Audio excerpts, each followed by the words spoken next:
ان میں سے 40 سے 50% کسی اسکول میں نہیں جاتے، کسی مدرسے میں نہیں جاتے، کسی ووکیشنل ٹریننگ انسٹیٹیوٹ میں نہیں جاتے۔ ہمارے 15 سال کے بچوں میں 40% ایسے ہیں جن کا دماغ اور جسم ان کی عمر کے اعتبار سے سکڑے ہوئے ہیں۔ یہ دنیا میں بلند ترین سطح ہے سٹنٹنگ کی۔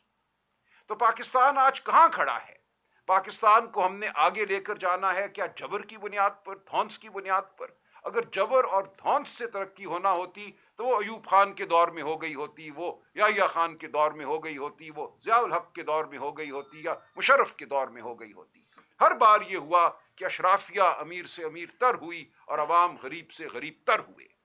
آج جہاں ہم کھڑے ہیں ایک بڑے مکالمے کی ضرورت ہے، پاکستان کے عوام کو شامل کرنے کی ضرورت ہے اس مکالمے میں، ورنہ نتیجہ وہی ہوگا جو 1960 میں ہوا، یا 70 میں ہوا، یا 80 میں ہوا، یا 88 میں ہوا، یا 90 اور 2000 کی دہائیوں میں ہوا۔ کوئی تبدیلی نہیں ہوگی اور ہم پیچھے جائیں گے۔ آج ایسا حملہ کیا گیا ہے اس ملک میں آئین اور قانون پر جس کی مثال کسی مارشل لاء کے بدترین دور میں بھی نہیں ملتی۔ جس طرح عدلیہ کو سرنگوں کیا گیا ہے، جس طرح ججوں کے اوپر تلوار لٹکائی گئی ہے، کسی بھی ہائی کورٹ کے جج کو اٹھا کر آپ ایک کورٹ سے دوسری کورٹ میں پھینک سکتے ہیں۔ آپ سپریم کورٹ سے خائف تھے تو آپ نے سپریم کورٹ کو منہدم کر دیا، اس کو ایک ذیلی عدالت بنا دیا، کیونکہ سپریم کورٹ آئین کی بات کرتی تھی۔ سپریم کورٹ نے ملٹری کورٹس کے خلاف فیصلہ دیا۔ سپریم کورٹ نے کہا کہ ایک بوٹ میں بیٹھا افسر سویلین کی ٹرائل نہیں کر سکتا، اس کو سزا نہیں دے سکتا۔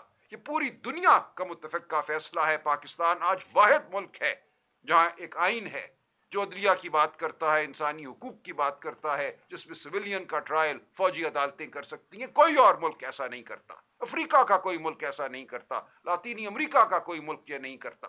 ان ملکوں میں بھی شورش ہے، ان ملکوں میں بھی دہشت گردی ہے، لیکن کچھ اصول ہیں جو پوری دنیا نے اپنا لیے ہیں۔ پاکستان آج پوری دنیا سے پیچھے کھڑا ہے۔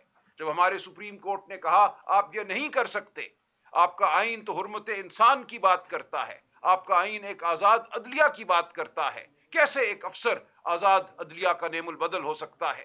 وہ ایک ماتحت افسر ہے۔ جب اس کے بالا افسر کہہ چکے کہ ان کو سزا دینی ہے تو اس کی کیا مجال کہ وہ ان کو سزا نہ دے؟ ہم سپریم کورٹ گئے یہ کہنے کہ 8 فروری 2024 کو پاکستان کی عوام نے ووٹ ڈالا تھا، پی ٹی آئی کے لیے ووٹ ڈالا تھا، عمران خان کے لیے ووٹ ڈالا تھا، اس ووٹ کے تقدس کا کچھ تو خیال کرو۔ ہم سے 100 سیٹیں چھین لی گئیں، لیکن جو چھوڑی ہیں ان کے تناسب سے ہمیں ریزروڈ سیٹس خواتین کی اور اقلیتوں کی، غیر مسلم دوستوں کی تو دو، اور سپریم کورٹ نے وہ نشستیں ہمیں دیں۔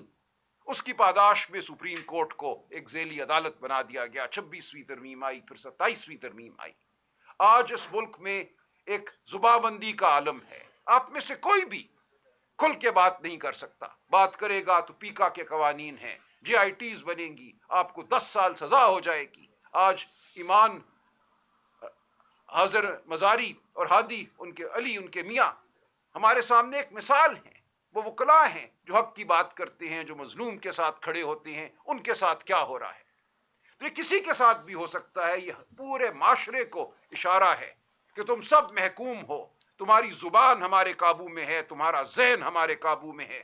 اگر اپنے ذہن کو آواز دو گے اپنی زبان کے ذریعے تو ہم تمہیں پکڑ لیں گے اور ایک کال کوٹری میں ڈالیں گے۔ کیا پاکستان اس لیے بنا تھا؟ کیا یہ تھا علامہ اقبال کا خواب؟ کیا یہ تھا قائد اعظم کا نظریہ؟ قائد اعظم کی 20 تقاریر ہیں۔ آج ہم جناح ہاؤس کی تعظیم کے لیے کھڑے ہوتے ہیں، کیا اس جناح کی کسی تقریر کو ہم نے یاد رکھا؟ بارہا قائد اعظم نے یہ کہا جب وہ ہمارے عسکری اداروں کا دورہ کرتے تھے کہ آپ اپنے حلف کے تحت پابند ہیں، کیا آپ سیاست میں حصہ نہیں لیں گے، آپ جمہوریت کی آواز کو سنیں گے، آپ جمہوریت کے تابع رہیں گے۔ بار بار قائد اعظم نے یہ کہا اپنی مختصر زندگی میں جو قیام پاکستان کے بعد ان کو نصیب ہوئی۔ ان کو یہی فکر تھی کہ یہ مملکت جو میں نے بنانے میں ایک کردار ادا کیا ہے، اس میں کہیں یہ نہ ہو کہ ظلم کا دور دورہ ہو جائے، جبر کا دور دورہ ہو جائے۔ تو آج ہم وہیں کھڑے ہیں جہاں قائد اعظم ہمیں کھڑا نہیں کرنا چاہتے تھے۔ آج ہمیں یہ کہا جا رہا ہے کہ اس ملک کا جو مقبول ترین لیڈر ہے وہ نیشنل سیکیورٹی تھریٹ ہے۔ یہ بھی ایک مذاقہ خیز بات ہے، اور یہ پہلی بار نہیں ہوئی۔ میں اصغر خان صاحب کا وکیل تھا جنہوں نے مقدمہ لڑا کہ 1990 کے الیکشن میں اس وقت کے ڈی جی آئی ایس آئی اور اس وقت کے آرمی چیف نے مداخلت کی۔ ان کا موقف یہ تھا کہ اس مداخلت نے عسکری اداروں ہماری افواج کے امیج کو خراب کیا ہے، ان کی جو تکریم ہے عوام کی نظر میں اس کو ٹھیس پہنچی ہے، لہٰذا عمل کیا جائے، ان افسران کو سزا دی جائے۔ 16 سال وہ مقدمہ چلا اور بالآخر 2012 میں سنوائی ہوئی اور فیصلہ ہوا۔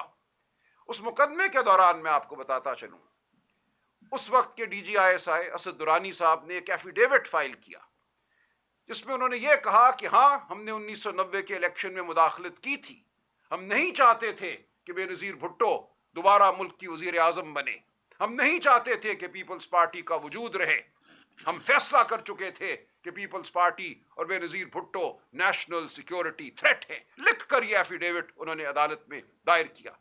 آج بھی اگر آپ جا کے فیصلہ پڑھیں 2012 کا، اصغر خان ورسز مرزا اسلم بیگ مقدمے کا عنوان ہے، اس میں آپ کو یہ ایفیڈیوٹ مل جائے گا۔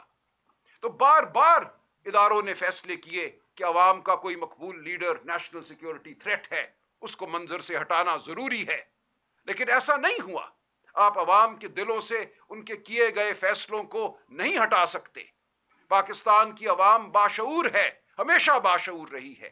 پاکستان کی عوام اگر آج عمران خان کے پیچھے کھڑی ہے، عمران خان سے امید لگا کے کھڑی ہے، تو اس کی وجہ ہے یہ دیوانے نہیں ہیں۔ ہم جو آپ کے سامنے بیٹھے ہیں، ہم کوئی سیر زدہ لوگ نہیں ہیں جن کی سوچ نہیں ہے، جن کی عقل نہیں ہے۔ ہم جانتے ہیں اس ملک پہ کون قابض رہا ہے، ہم جانتے ہیں کہ آج جو سیاسی جماعتیں جو ایک زمانے میں جمہوریت کا نام لیتی تھیں، وہ آج معتوب ہونے کے بعد مغلوب ہو چکی ہیں۔ انہوں نے سہا، بہت کچھ سہا، لیکن آج ان کے اندر وہ سخت باقی نہیں کہ وہ عوام کی بات کر سکے۔ وہ سر جھکائے نوکری کر رہی ہیں۔ پاکستان کی عوام جانتی ہے کہ ایک ہی پارٹی ہے اور ایک ہی شخص ہے، اور اس کے ساتھ اس کے اتحادی ہیں جو پاکستان کے عوام کی بات کرنے کی طاقت رکھتے ہیں، جو یہ کہہ سکتے ہیں کہ ہم نے پاکستان کی عوام کو نوکری دینی ہے، یہ ریاست کی ذمہ داری ہے کہ نوکری ملے۔ چند دن پہلے ہمارے آج کے وزیر خزانہ صاحب نے کہا کہ یہ ریاست کی ذمہ داری نہیں ہے کہ عوام کو نوکریاں دے۔ یہ افسوس کا مقام ہے۔ کیا ہے ترقی اگر آپ کو آپ کے بچوں کو روزگار نہیں ملتی؟ تو کیا کروں میں اس ترقی کا جس سے کوئی سیٹ امیر سے امیر تر ہوتا ہے اور آپ کے گھر چولہا نہیں جلتا؟ تو ہم نے اس سیاست کو آگے لے کے چلنا ہے جو عوام دوست سیاست ہے، اور پاکستان کی عوام جانتی ہے وہ عوام دوست سیاست کون کر رہا ہے اور کون کرنے کی سخت رکھتا ہے، کون بے نیاز ہے عہدے سے، کون سیاست میں اس لیے ہے کہ ملک کے لیے کچھ کر سکے، عوام کے لیے کچھ کر سکے، نوجوانوں کے لیے کچھ کر سکے۔ آج اگر ہم کٹے ہوئے ہیں اپنے تمام پڑوسی ممالک سے، تو اس کی کیا وجہ ہے؟ کہا یہ جاتا ہے کہ اپنی برآمدات کو بڑھاؤ، ایکسپورٹس کو بڑھاؤ۔ دنیا کا ہر ملک سب سے زیادہ ایکسپورٹ، سب سے زیادہ برآمدات اپنے پڑوسی ممالک کو کرتا ہے۔ آج افغانستان سے ہمارا بارڈر بند ہے، ایران کے ساتھ معاملات ہم ٹھیک کرنے کی کوشش کر رہے ہیں، خدا را وہ ٹھیک ہو جائیں، خدا کرے کہ ایسا ہو۔ بھارت کے ساتھ جو معاملات ہیں وہ ہیں، لیکن ایک پورا مجموعی طور پہ جب ہم ایک تناظر دیکھتے ہیں اس خطے کا، تو ہمیں نظر آتا ہے کہ جو جبر کے ادوار میں فیصلے کیے گئے ان کا خمیازہ ہم آج بھی بھگت رہے ہیں۔ جب تک عوام کی فلاح کو سامنے رکھ کر فیصلے نہیں ہوں گے، اس بدلتے ہوئے جیو پولیٹیکل تناظر میں، اس بدلتے ہوئے معاشی ایک جو نظام کا جو بدلاوا آ رہا ہے، اس کو سامنے رکھتے ہوئے تو کچھ نہیں ہوگا۔ آپ ایک مارکا جیت کر پاکستان کو فلاح کی جانب نہیں لے کر جائیں گے۔ کوئی ملک آپ سے ہاتھ ملا کر اگر آپ کی جانب چند بلین ڈالر پھینک بھی دیتا ہے تو اس سے پاکستان کے کروڑوں نوجوانوں کو نوکریاں نہیں ملیں گی۔ پاکستان کی معیشت، ہماری اکانومی، جی این پی اس کی آج بھی 300 بلین سے زیادہ ہے، اس کو 1000 بلین ہونا چاہیے تھا، لیکن 300 بلین سے زیادہ آج بھی ہے۔ اگر کوئی 6-8 بلین ڈالر آپ کی طرف پھینک بھی دیتا ہے اور اس سے آپ نئے کوئی کھلونے خرید لیتے ہیں، تو پاکستان کی عوام کو کیا فائدہ ہوگا؟ جب تک پاکستان کی عوام پاکستان کے ایوانوں میں نہیں گونجے گی، پاکستان کی اسمبلیوں میں نہیں گونجے گی، وزیر اعظم ہاؤس میں نہیں گونجے گی، اس وقت تک پاکستان کے عوام کی فلاح ممکن نہیں ہوگی۔ آپ نے 16 سیٹیں جیتنے والی ایک پارٹی کو حکومت دے دی،